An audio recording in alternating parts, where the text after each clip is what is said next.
జగద్గురు బ్రహ్మర్షి పితామహ పత్రిజీ 4వ వర్ధంతి సందర్భంగా స్థానిక పద్మశాలి కళ్యాణ మండపంలో తెనాలి పరిసర ప్రాంత పిరమిడ్ మాస్టర్లు ఆత్మజ్ఞానులు సమావేశమయ్యారు.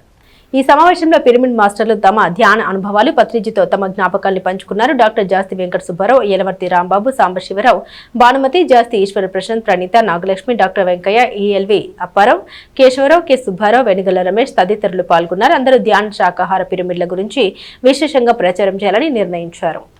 ఈరోజు బ్రహ్మర్షి పితామహ పత్రిజీ గారి 4వ వర్ధంతి జూలై 24. ఆయన 2022లో శరీరాన్ని వదిలేశారు. ఆయన శరీరాన్ని వదిలేసినప్పటికీ ఆత్మగా మా అందరి తెనాలి ప్రాంత పిరమిడ్ మాస్టర్స్ అందరి హృదయాల్లో ఉండి ఈ ధ్యానాన్ని, శాకాహారాన్ని, పిరమిడ్ శక్తిని అందరిలో అంతర్గతంగా ఉండి మా అందరి చేత వర్క్ చేపిస్తున్నారు.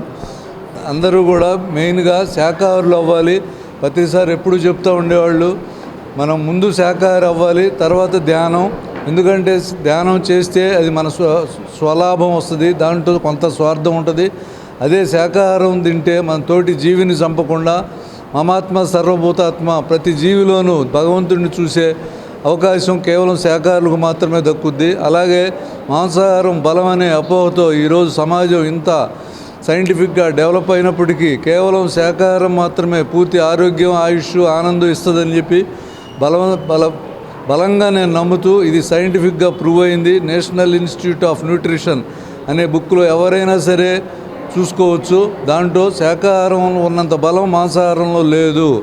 కేవలం మాంసాహారం తినేవాళ్ళలో జబ్బులు వస్తాయి, కానీ జబ్బులు వచ్చి మీ దగ్గర ఉన్న డబ్బులన్నీ అయిపోతాయి. శాకాహారం తింటే మీరు ఎంతో ఆరోగ్యంగా, ఆనందంగా ఉండి తోటి జంతువులు, పక్షులు అన్నిటికి కూడా మన పాపం చేయకుండా.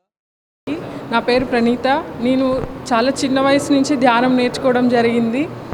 ఇవాళ తెనాల్లో ధ్యాన మిత్రులందరం కలిసి పత్రిజీ స్మృతి స్మరణోత్సవ కార్యక్రమంలో ధ్యానం చేసి పత్రిజీతో ఉన్న అనుభవాలందరూ పంచుకోవడం జరిగింది. ప్రతి ఒక్కళ్ళు చిన్న వయసు నుంచి ధ్యానం చేస్తే వాళ్ళ జీవితాలు చాలా అద్భుతంగా, ప్రతి మూమెంట్ రియల్ ఎంజాయ్మెంట్ అంటే ధ్యానం ద్వారా మాత్రమే లభిస్తుంది అనేది నా ప్రాక్టికల్ అనుభవం.